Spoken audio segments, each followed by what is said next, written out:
Imagine the world without your smartphone. Could you survive without being able to go onto Twitter, onto Facebook, do your SMSs and send some emails all at the same time? Well, the world of technology is evolving really, really quickly, and it's changing the dynamic between you and your service providers as well. Kevin Meltzer is the co-founder of a company called Consology. What's Consology do? Consology focuses on self-service solutions. So we help organizations move customer care away from call centers, away from physical branches, onto the internet. But isn't that very dangerous if I am the customer, if I am the company, because I run the risk of losing touch with my customer? Well, I think companies have seen the benefit of how the internet and mobile technologies can empower customers rather than take away the service offerings that customers need.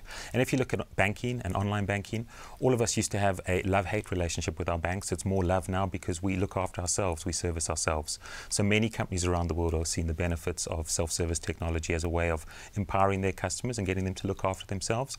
And we're better servicing ourselves than most of the service providers that service us. What does that do to loyalty, though? Does that give me a greater affinity with the brand? Does it make me ambivalent towards the brand? Or does the brand run the risk of losing me eventually because somebody else might tantalize me with something more human? The most important thing is to be a happy customer. If you're a happy customer, you're potentially going to stay a lot longer with a company that's providing services to you.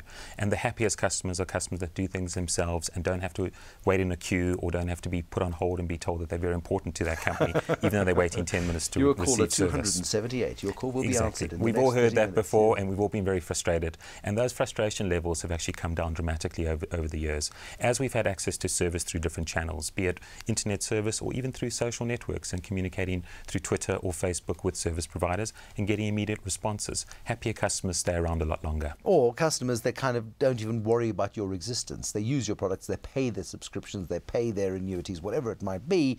It simply goes through a process and they don't have to think about you ever again, and you don't have to think about them.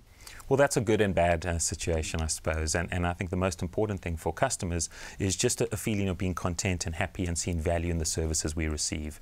And as that sort of grows over time and we become more recognizing of the value we're receiving from service providers, we start to appreciate them a lot more. Our cell phone companies have empowered us. They've given us access to not only the ability to communicate and talk to people, but to access services over our phone and access the internet. But our relationship then is being governed by a device that, depending on the size of the thing, is not very many square centimeters. That's true. The devices become even more important than ever before, and it's really important for us that we have a device we're comfortable with, we know how to use, and we get value out of. So the services that are available in these devices are really starting to change our world, and the device has become the #1 accessory in our lives. What's evolving more quickly, the devices or the apps, the products, the opportunities that are being presented by the device to people to provide the services? I think we've seen some waves. I think we saw devices initially take off, and now it's the applications. But I think the real challenge is finding which applications are relevant to individuals, and the device is not as important any longer. So mapping services, as an example, are very important, and having good mapping services are available.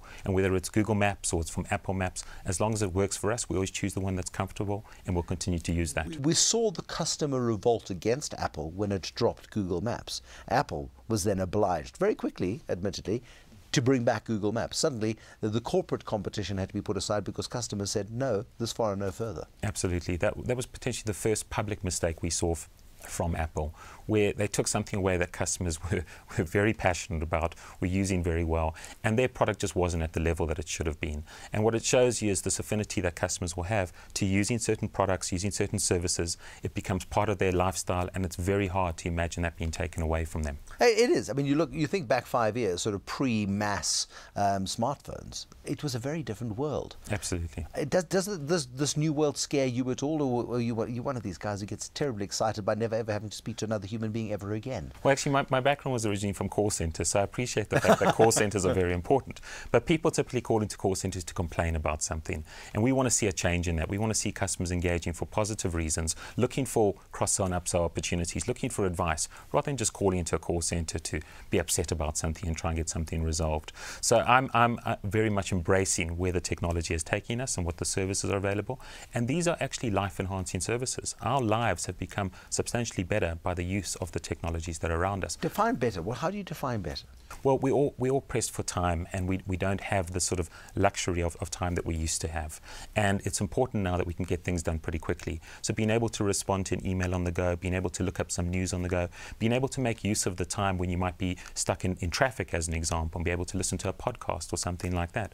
Those all are life-enhancing services. They give us the ability to get access to certain information. We'll stand in the queue and whinge about the queue and see if anybody responds. And they more than likely would. But isn't that interesting how our customer service, how our relationships with the service providers are changing as a result of this technology? I could be standing in the queue, if it's an FNB queue, for example, I could whinge at Michael Jordan, the chief executive at FNB, and that way test whether or not he's really engaging and whether or not he knows the number of the branch manager. Sure. It's very difficult for every tweet or Facebook message to be picked up, but the possibility that can happen encourages us, because it gives us the view that these organizations are listening to us, they are interested, and we can help and advise them and let them know about problems that potentially they weren't aware of before, because they generally do want to solve these problems, they do want to see us happier, and we've become a lot more vocal as customers. Customer service in South Africa has led to customers now complaining if they don't get the level of service that they want. An impossible question, but how does this evolve? If I look back 5 years and I look at the revolution that we've seen in technology,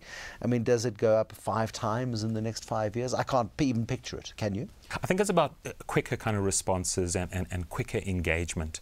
So in times gone by, we would send out an email, we'd be happy to get a response back in 48 hours. If you think about it now, if you go onto Twitter or Facebook and you put a comment out to one of your service providers, 17 seconds. Exactly. You expect something to come back very, very quickly. And that actually makes us a lot happier in the service that we're receiving. We feel like we're being heard. And if we are being heard, we're going to stick around with companies, as I said earlier, and we're going to enjoy the services and get value from them.